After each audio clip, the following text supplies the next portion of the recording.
Hi friends, ಇದು Toyota Fortuner. ಇದಕ್ಕೆ key ಬಂದು ವೈರ್ಲೆಸ್ ಬರುತ್ತೆ. ಬ್ರೇಕ್ ಹಿಡ್ಕೊಂಡು ಪುಷ್ ಬಟನ್ ಒತ್ತಬೇಕು. ಆಮೇಲೆ ಇದು ಆಟೋಮೆಟಿಕ್ ಗಾಡಿ ನೋಡ್ಕೊಳ್ಳಿ. ಇದಕ್ಕೆ ಈ ಥರ ಇರುತ್ತೆ ಸಿಸ್ಟಮ್, ಗೇರ್ ಸಿಸ್ಟಮ್ಮು. ಇದಕ್ಕೇನು ಬಟನ್ ಏನೂ ಇರೋಲ್ಲ. ಇದು ಪಾರ್ಕಿಂಗ್ ಮೋಡು, ಇದು ಆರು ರಿವರ್ಸು, ಇದು ನ್ಯೂಟ್ಲು, ಇದು ಡಿ ಮೋಡು, ಇದು ಸ್ಪೋರ್ಟ್ಸು, ಪ್ಲಸ್ಸು ಮೈನಸ್ಸು ನೋಡ್ಕೊಳ್ಳಿ. ಹಿಂಗೆ ಬರುತ್ತೆ. ಇದು ಡ್ರೈವ್ ಮೋಡು, ಇದು ನ್ಯೂಟ್ರಲ್ಲು, ಇದು ರಿವರ್ಸು, ಇದು ಪಾರ್ಕಿಂಗು, ಇದು ಹ್ಯಾಂಡ್ ಬ್ರೇಕು. ಆಮೇಲೆ ಇದು ಡಿಮೆಂಡ್ ಡಿಪ್ಪು ಮತ್ತು ಹೆಡ್ಲೈಟು ಆನ್ ಆ್ಯಂಡ್ ಆಫು.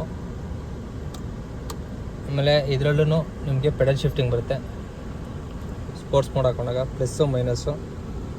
ಆಮೇಲೆ ಇದು ವೈಪರು, ಇದು ಆಡಿಯೋ ಮಾಡ್ಯೂಲ್ಸ್. Thank you.